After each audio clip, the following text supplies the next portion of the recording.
세상에서 가장 기쁜 소식, 복된 소식, 복음의 내용은 하나님의 아들 예수님입니다.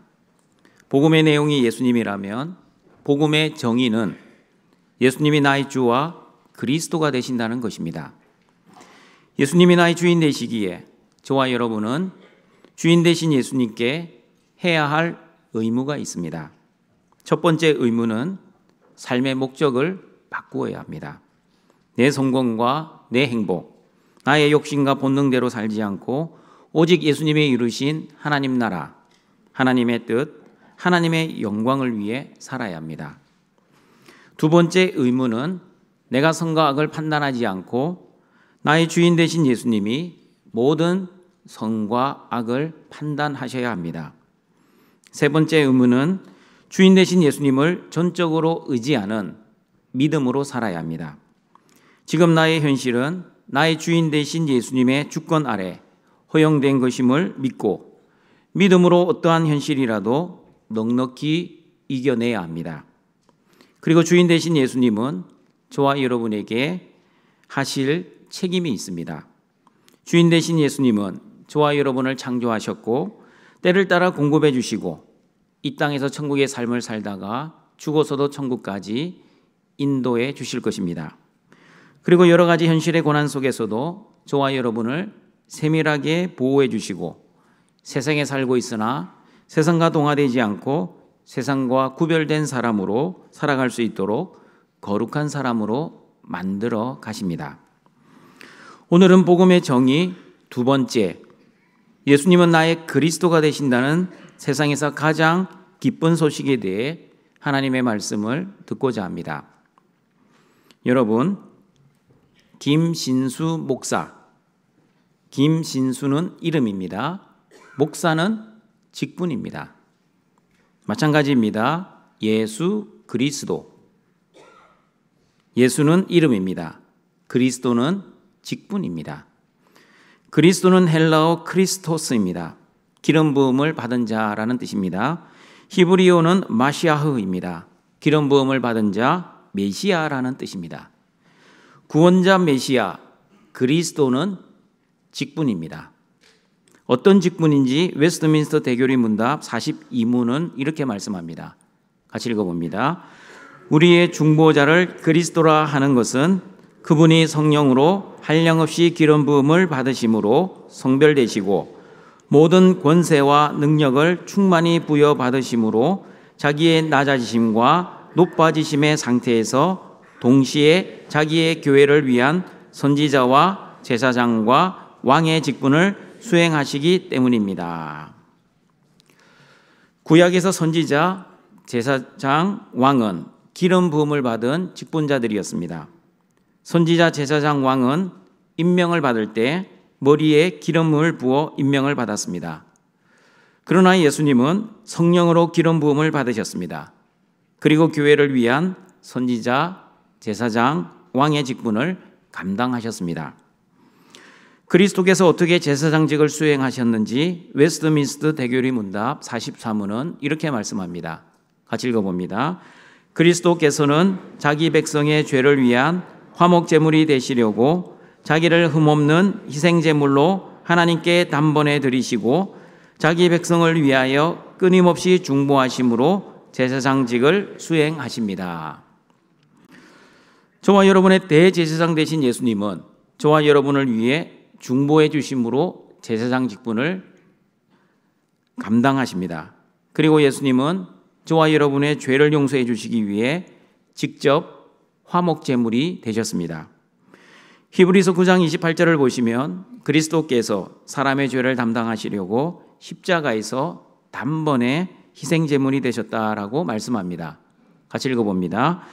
이와 같이 그리스도도 많은 사람의 죄를 담당하시려고 단번에 들이신 바 되셨고 구원에 이르게 하기 위하여 죄와 상관없이 자기를 바라는 자들에게 두 번째 나타나시리라. 예수 그리스도께서 십자가에서 단번에 희생 제물이 되신다는 것을 잘 묵상하기 위해서는 구약의 제사를 이해해야 합니다. 레위기 1장에 나오는 번제를 통해 그리스도의 제사장직을 알아보도록 하겠습니다. 레위기 1장 1절과 3절입니다. 같이 읽어봅니다. 여호와께서 해막에서 모세를 부르시고 그에게 말씀하여 이르시되 이스라엘 자손에게 말하여 이르라. 너희 중에 누구든지 여호와께 예물을 드리려거든 가축 중에서 소나 양으로 예물을 드릴지니라. 그 예물이 소의 번제임은 흠없는 수것으로 회막문에서 여호와 앞에 기쁘게 받으시도록 드릴지니라. 번제의 제물이 되기 위해서는 두 가지 조건이 필요했습니다. 첫 번째, 가축 중에서 소나 양으로 예물을 드려야 합니다. 가축이라는 말은 집에서 키운 짐승을 의미합니다. 다른 사람이 키운 짐승이나 돈 주고 산 짐승은 하나님께 제물로 바칠 수가 없었습니다. 여러분, 요한복음 2장에 나오는 예수님의 모습을 기억하십니까? 노끈으로 채찍을 만드신 예수님, 양이나 소를 성전에서 내쫓으시던 예수님, 돈 바꾸는 사람들의 돈을 쏟으시고 상을 엎어버리신 예수님, 양과 소와 비둘기 파는 사람들을 향하여 내 아버지의 집을 장사하는 집으로 만들지 말라고 하신 그 예수님을 기억하십니까? 예수님이 왜 이렇게 화를 내시고 역정을 내셨습니까? 집에서 짐승을 가져와 제사를 지내야 할 백성들이 성전에서 파는 짐승을 돈으로 사서 제사를 드렸기 때문입니다. 백성들의 편의주의와 제사장들의 물질주의가 만민이 기도하는 성전을 강도의 소굴로 만들었던 것이었습니다. 번제의 제물이 되기 위해서는 두 번째, 흠없는 제물이어야 합니다. 약하고 흠이 있는 짐승은 제물로 사용할 수 없었습니다. 왜냐하면 흠이 있고 약한 짐승, 아픈 짐승을 제물로 바치면 하나님께서 기쁘시게 받지 않으시기 때문입니다.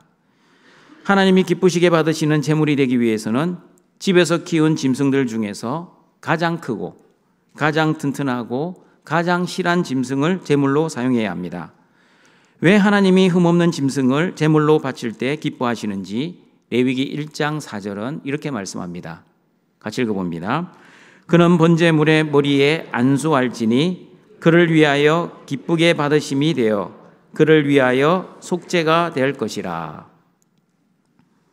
먼저 여러분, 그는 누구입니까?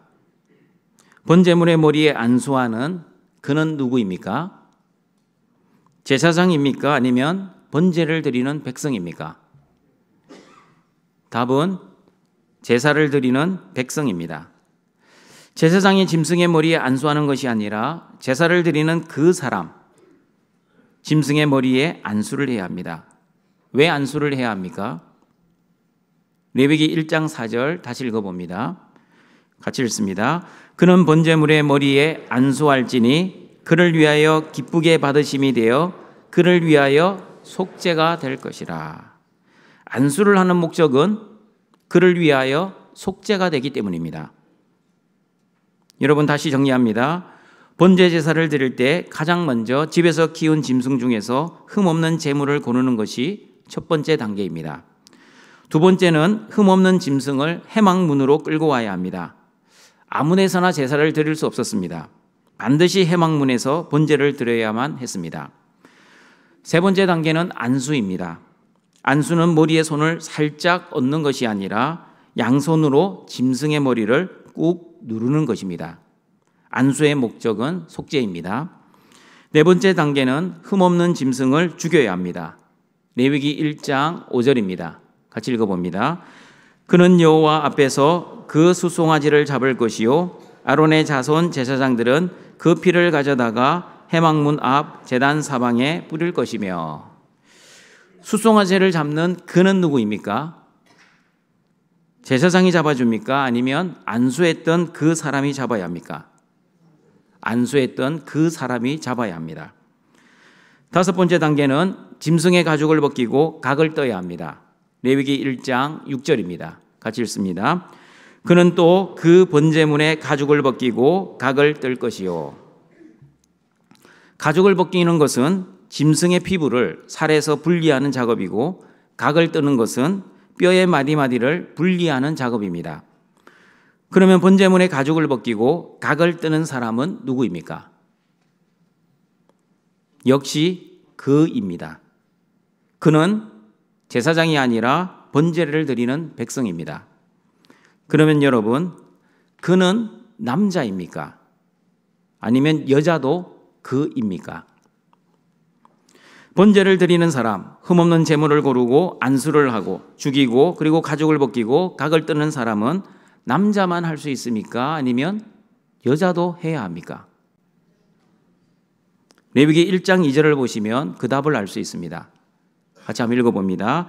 이스라엘 자손에게 말하여 이르라. 너희 중에 누구든지 여호와께 예물을 드리려거든 가축 중에서 소나 양으로 예물을 드릴지니라. 답은 누구든지입니다. 누구든지 히브리어는 아담입니다. 아담은 남자라는 뜻도 있지만 남자와 여자를 포함한 모든 사람이라는 뜻도 있습니다. 너희 중에 누구든지는 너희 중에 모든 사람, 즉 남자와 여자를 포함한 모든 사람을 의미합니다. 그리고 레위기 1장 4절을 보시면 누구든지는 남자만이 아니라 여자도 포함된 모든 사람임을 알 수 있습니다. 레위기 1장 4절 다시 읽어봅니다.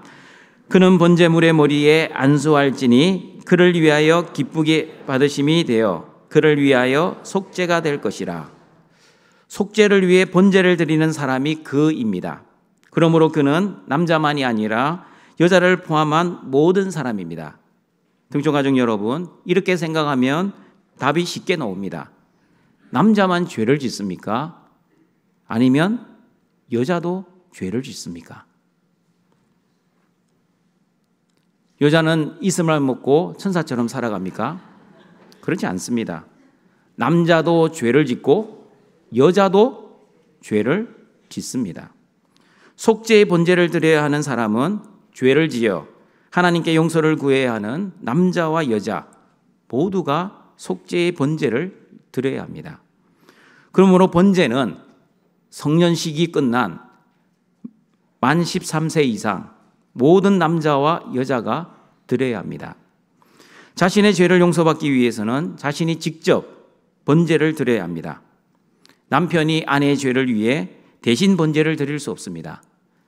자녀의 죄를 위해 부모가 대신 번제를 드릴 수도 없습니다. 13세 이상 모든 남자와 여자는 자신의 죄를 위해 자신이 직접 하나님께 나와 번제를 드려야만 했습니다. 제사장이 하는 역할은 짐승의 피를 회막 앞 제단 사방에 뿌리는 것과 제단 위에 불을 붙이고 불 위에 나무를 버려놓고 제물을 태우는 역할만 했습니다. 그 외 모든 번제의 단계는 번제를 드리는 그 사람이 직접 해야 했습니다. 여러분, 번제의 제사를 드리는 단계 다시 복습합니다. 첫 번째는 집에서 키운 짐승 중 흠없는 짐승을 고르는 단계입니다. 두 번째는 흠없는 제물을 회막문으로 끌고 오는 단계입니다. 세 번째는 제물의 머리에 안수하는 단계입니다.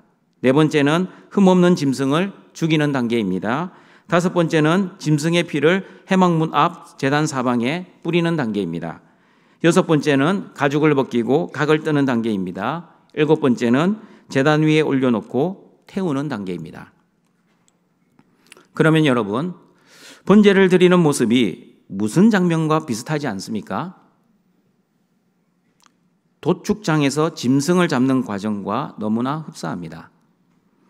번제를 드리는 단계 중 몇 번째 단계가 있으면 번제가 되고 이 단계가 생략되면 독축과 비슷합니다.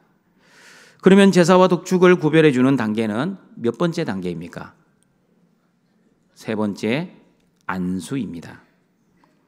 안수가 있으면 번제의 제사가 되고 안수가 없으면 독축장의 도살과 비슷합니다. 그러면 여러분, 안수의 의미는 무엇입니까? 안수를 하는 목적은 속죄라고 말씀드렸습니다. 그러면 안수할 때 어떻게 죄를 용서받게 됩니까? 안수할 때 속죄가 일어나는 이유는 번제를 드리는 사람과 제물과 서로 쌍방 정가가 일어나기 때문입니다. 안수의 의미를 정확하게 알기 위해서는 번제의 두 번째 단계, 흠없는 짐승을 회막으로 끌고 오는 것을 정확하게 이해하고 있어야 합니다. 집에서 키운 짐승 중에서 가장 튼튼하고 가장 실하고 가장 건강한 숫송아지를 골랐습니다. 그리고 회막문으로 끌고 갑니다. 이스라엘 백성들이 광야에 살고 있을 때는 해막이 그다지 멀지 않았습니다. 그러나 가나안 땅에 정착하고 난 이후 솔로몬 성전이 지어지기 전에는 해막이 실로에 있었습니다. 실로는 요단강 서쪽에 위치한 동네였습니다. 그러면 요단강 동쪽에 정착을 한, 그것도 요단강 북쪽에 정착을 한 므낫세 지파의 사람들이 실로의 번제를 드리러 오기 위해서는 먼 길을 걸어와야만 했습니다. 새벽 일찍 길을 나섰습니다. 2시간 걸어서 요단강에 이르렀을 때 송아지의 코에서 콧물이 흐르기 시작했습니다. 새벽부터 일찍 출발해서 그런지 송아지가 그만 감기에 걸리고 말았습니다. 그러면 콧물이 흐르는 송아지를 제물로 사용할 수 있습니까? 제물은 흠이 없어야 하기 때문에 다시 집으로 돌아갔습니다. 또 튼튼한 송아지를 골랐습니다. 그러나 오후 늦은 시간이라 내일 아침 출발을 해야만 했습니다. 다음 날 아침 송아지를 끌고 실로를 향해 걸어갑니다. 이번에는 요단강을 잘 건넜습니다. 그러나 산악길에 들어서자 송아지가 발을 헛디뎌 그만 넘어지고 말았습니다. 발이 삐어 쩔뚝거리기 시작합니다. 어떻게 해야 합니까? 흠이 생겼기에 다시 집으로 돌아와야 합니다. 하루 종일 걸려 다시 집으로 돌아왔습니다. 다음 날 아침 또 흠없는 송아지를 골라 실로를 향해 출발했습니다. 이번에는 요단강도 잘 건넜고 산악길도 무사히 걸어갔습니다. 실로에 거의 다 가까이 왔었는데 갑자기 송아지의 눈이 충혈되기 시작했습니다. 어린 송아지가 먼 여행길에 피곤했나 봅니다. 그러면 어떻게 해야 합니까? 아픈 송아지를 속이고 몰래 번제를 드려도 됩니까? 그럴 수 없습니다. 그러면 어떻게 해야 합니까? 다시 집으로 돌아가는 것이 너무 힘들기 때문에 실로에서 송아지를 돈으로 사서 번제를 드리면 너무나 편하지 않겠습니까? 그러나 첫 번째 단계를 기억하십시오. 반드시 집에서 키운 가축 중에서 제물을 바쳐야 합니다.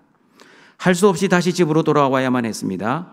그리고 다시 건강하고 튼튼한 송아지를 이제는 걷지 않고 수레에 태워서 실로까지 가서 번제를 잘 드렸습니다. 동정가족 여러분, 하나님께서는 왜 집에서 키운 짐승 중에서 그것도 흠없고 건강하고 튼튼한 짐승을 원하셨습니까? 하나님이 식성이 까다로우셔서 흠없는 짐승을 좋아하셨습니까? 말라기 1장 13절 14절을 보시면 하나님이 흠없는 짐승을 원하신 이유를 알 수 있습니다. 같이 읽어봅니다. 만군의 여호와가 이르노라 너희가 또 말하기를 이 일이 얼마나 번거로운고 하며 콧웃음치고 훔친 물건과 저는 것 병든 것을 가져왔느니라. 너희가 이같이 봉헌물을 가져오니 내가 그것을 너희 손에서 받겠느냐? 이는 여호와의 말이니라. 짐승떼 가운데에 수컷이 있거늘 그 소원하는 일에 흠 있는 것으로 속여 내게 드리는 자는 저주를 받으리니 나는 큰 임금이요 내 이름은 이방 민족 중에서 두려워하는 것이 됨이니라. 만군의 여호와의 말이니라. 이 일이 얼마나 번거로운지 하나님도 아셨습니다. 흠없는 짐승을 해막으로 끌고 오는 것이 너무나 힘들고 너무나 어렵고 너무나 번거로웠습니다. 그러나 아무리 힘들고 어렵고 번거로운 일이라 할지라도 훔친 짐승, 저는 짐승, 병든 짐승을 가져오면 안 되었습니다. 왜 흠 있는 짐승을 가져오면 안 되었습니까? 하나님이 흠 있는 짐승을 받지 않으시기 때문입니다. 하나님이 받지 않으실 뿐만 아니라 흠 있는 짐승을 드리는 자는 저주를 받기 때문입니다. 등촌가족 여러분, 하나님은 흠 없는 짐승의 머리에 안수하기를 원하셨습니다. 안수의 목적은 속죄라고 말씀드렸습니다. 속죄는 번제를 드리는 사람과 제물의 쌍방 정가 때문에 일어납니다. 흠 없는 짐승의 머리에 안수하는 목적은 짐승의 흠 없음이 번제를 드리는 사람에게 전가되고 번제를 드리는 사람의 죄는 흠 없는 짐승에게 전가가 됩니다. 그러면 어떻게 됩니까? 번제를 드리는 사람의 죄는 짐승에게 전가되고 짐승의 흠 없음이 번제를 드리는 사람에게 전가되어 번제를 드리는 그 사람의 죄가 용서를 받게 됩니다. 그런데 만약 흠 있는 짐승의 머리에 안수를 하면 짐승의 흠 있음이 번제를 드리는 사람에게 전가가 될 것입니다.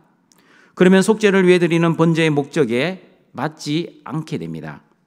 나의 죄를 짐승에게 전가시키고 짐승의 흠 없음을 나에게 전가시키기 위해 번제의 제사를 드려야 하는데 흠 있는 짐승을 제물로 바치면 짐승의 흠이 그대로 나에게 전가가 될 것입니다. 그러므로 여러분, 제물은 반드시 흠이 없어야 합니다. 하나님의 식성이 까다로워서가 아닙니다. 하나님은 하나님을 위해서가 아니라 번제를 드리는 사람을 위해서 그토록 흠없는 짐승을 원하셨던 것이었습니다. 집에서 키운 짐승을 해망문으로 끌고 오는 것이 너무나 힘들고 어렵고 번거로워도 사람의 완전한 속죄를 위해 반드시 흠없는 짐승을 제물로 바쳐야만 했습니다. 마찬가지입니다.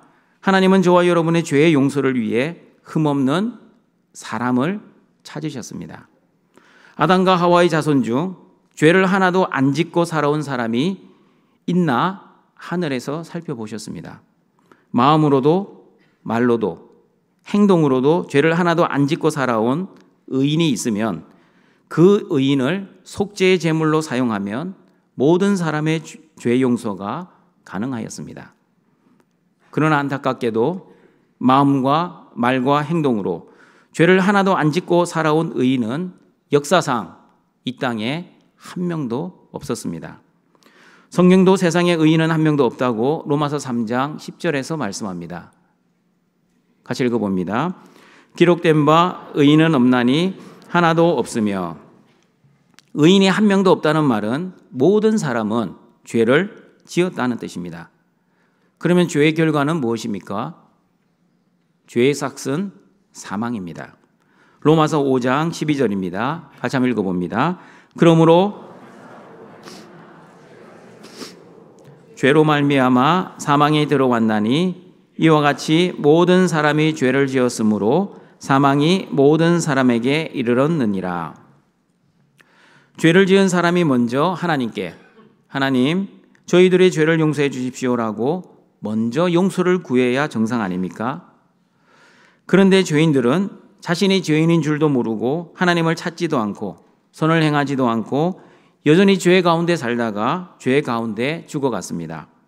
죄와 사망과 질병과 저주의 죽음으로 비참한 삶을 살아가고 있었습니다. 그러나 사랑의 하나님께서는 그런 죄인들을 찾아오셨습니다. 사람이 하나님을 사랑한 것이 아니라 하나님이 먼저 사람을 사랑하셨다고 요한 1서 4장 10절에서 말씀합니다. 같이 읽어봅니다. 사랑은 여기 있으니 우리가 하나님을 사랑한 것이 아니요 하나님이 우리를 사랑하사 구제를 속하기 위하여 화목제물로 그 아들을 보내셨음이라. 하나님의 아들 예수님이 바로 화목제물이 되신 그리스도였습니다. 그리고 화목제물이 되신 그리스도는 흠도 없고 점도 없는 어린 양이라고 베드로전서 1장 18절 19절에서 말씀합니다. 같이 읽어봅니다. 너희가 알거니와 너희 조상이 물려준 헛된 행실에서 대속함을 받은 것은 은이나 금같이 없어질 것으로 된 것이 아니요 오직 흠없고 점없는 어린 양 같은 그리스도의 보배로운 피로 된 것이니라. 예수님이 십자가에서 피를 흘려 죽으실 때 흠없는 어린 양 같은 그리스도의 보배로운 피와 저와 여러분의 죄는 서로 쌍방간에 전가가 일어났습니다. 예수 그리스도의 흠없음이 저와 여러분에게 전가되고 저와 여러분의 모든 죄는 예수 그리스도가 가져가셨습니다. 그런데 이 쌍방 전가의 믿음이 없는 사람들이 있습니다. 특별히 율법적인 행위신자들은 예수 그리스도를 믿음으로 내 모든 죄가 용서받았다는 것을 믿지를 못합니다. 특별히 코로나 등으로 종교 행위를 잘 하지 못할 때나 죽음 앞에서 자신의 삶을 뒤돌아보며 하나님이 주신 사명과 직분을 열심히 최선을 다해 충성하지 못했다고 생각하면 내가 이렇게 살았는데 어떻게 구원을 받을 수 있을까요? 하며 자신의 구원을 확신하지 못합니다. 자신이 지은 죄에 대한 책임, 즉 죄책감으로 인해 천국에 대한 확신이 없습니다. 등촌가족 여러분, 다시 말씀드립니다. 예수님이 십자가에서 죽으셨을 때 저와 여러분의 모든 죄를 용서해 주셨습니다. 무슨 말입니까? 저와 여러분의 모든 죄와 모든 죄의 책임을 예수님이 가져가셨습니다. 엄밀하게 말하면 죄를 지은 당사자가 죄의 책임을 지는 것이 상식적이고 공정합니다.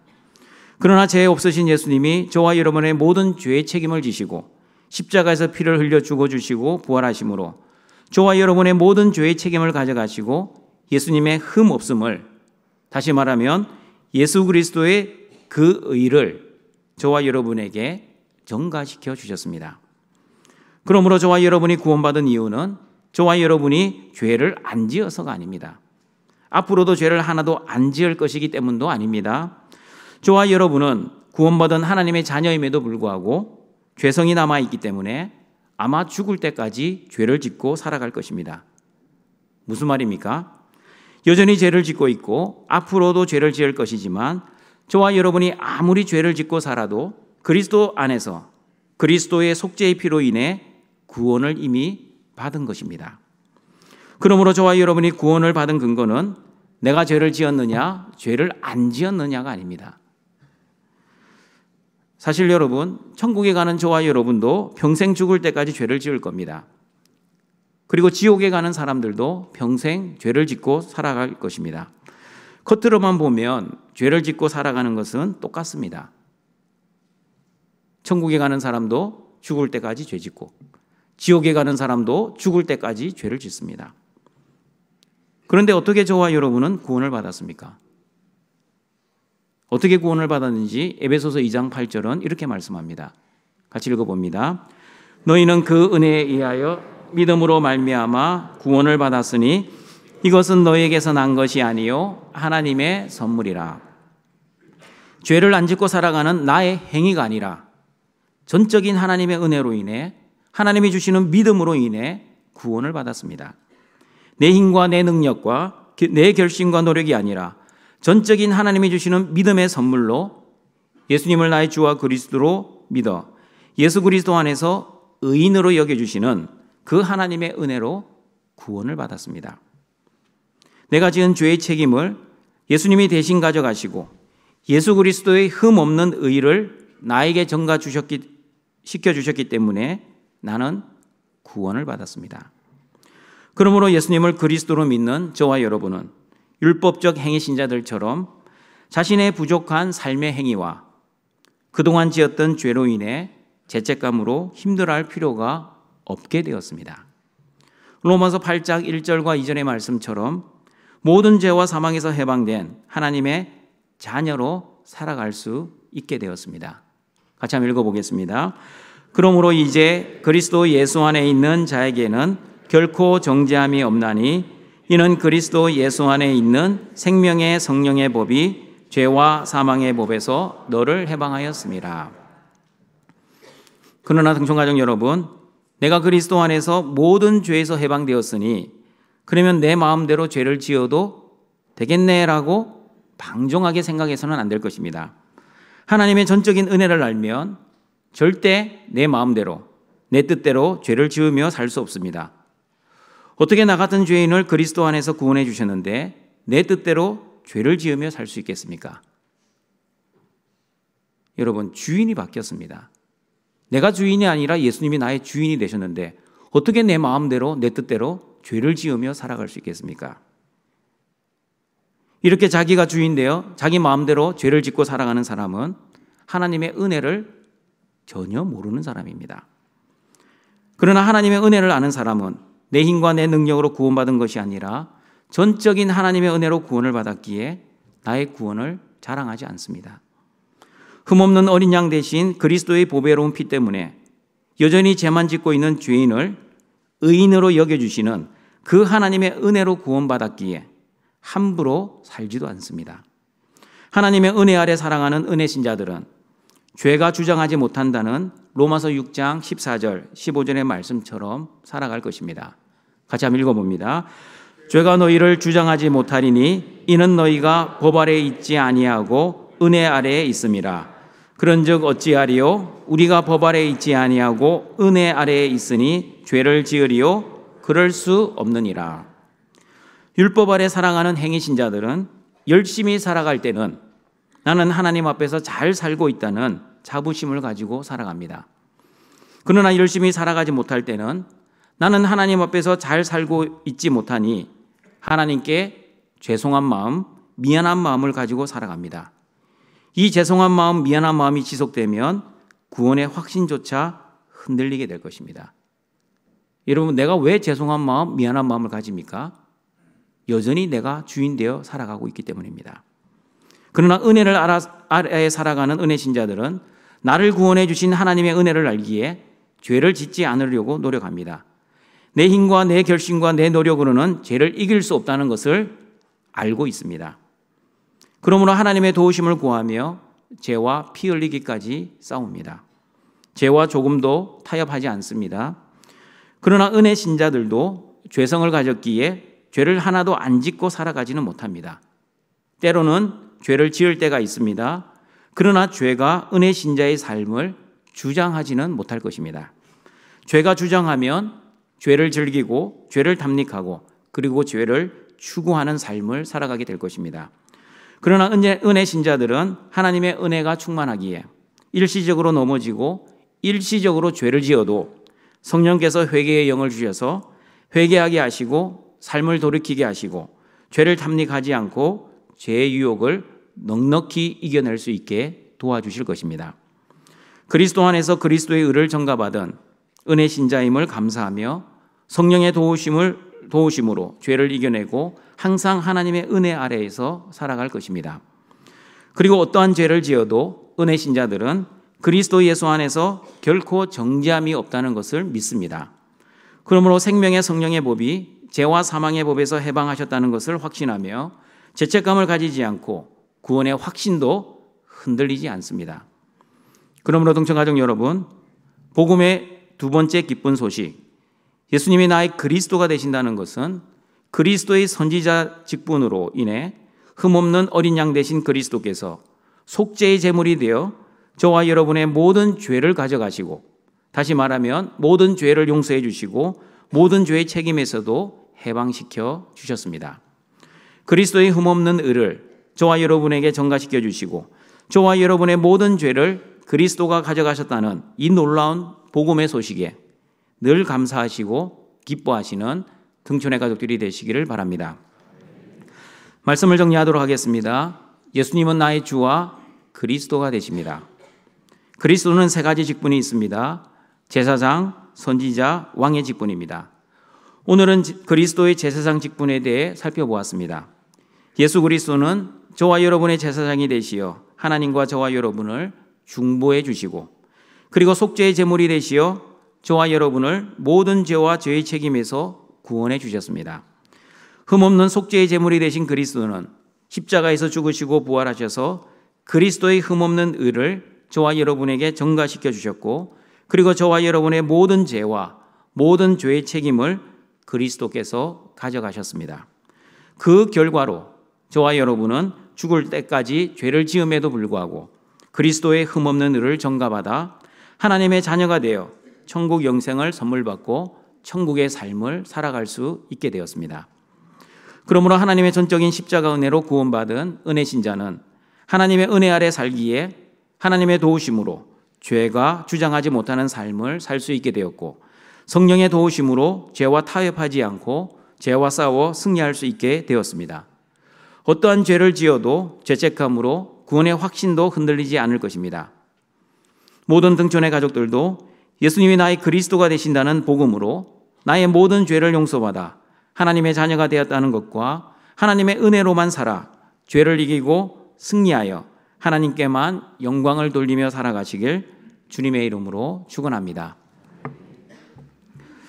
사랑과 자비가 풍성하신 하나님 아버지, 예수님을 나의 주와 그리스도로 보내시어 나의 모든 죄와 죄의 책임을 용서해 주시고 하나님의 자녀 삼아 오늘도 영과 진리의 예배자로 불러주시니 감사합니다. 등촌의 가족들, 대제사장 대신 예수 그리스도의 크신 은혜에 늘 감사하며 기뻐하며 살아갈 수 있게 하여 주시옵소서. 속죄의 제물이 되어 나의 모든 죄를 가져가시고 나를 죄 없는 자로 여겨주시고, 비록 죄성으로 인해 죄를 지어도 그 죄를 십자가의 피로 용서해 주시고 하나님의 자녀답게 살아갈 수 있도록 늘 성령의 은혜를 주시니 감사합니다. 예수님 안에서 천국 영생의 삶을 살아가는 모든 등촌의 가족들 되게 하셔서 두부지인과 평창강기의 풍성한 열매를 맺게 하시고, 말씀 생활, 기도 생활, 예배 생활, 전도 생활을 통해 등촌의 모든 성도들 하나님과 늘 동행하며 하나님께만 영광 돌리며 살아갈 수 있게 하여 주시옵소서. 예수님의 이름으로 기도드립니다. 아멘.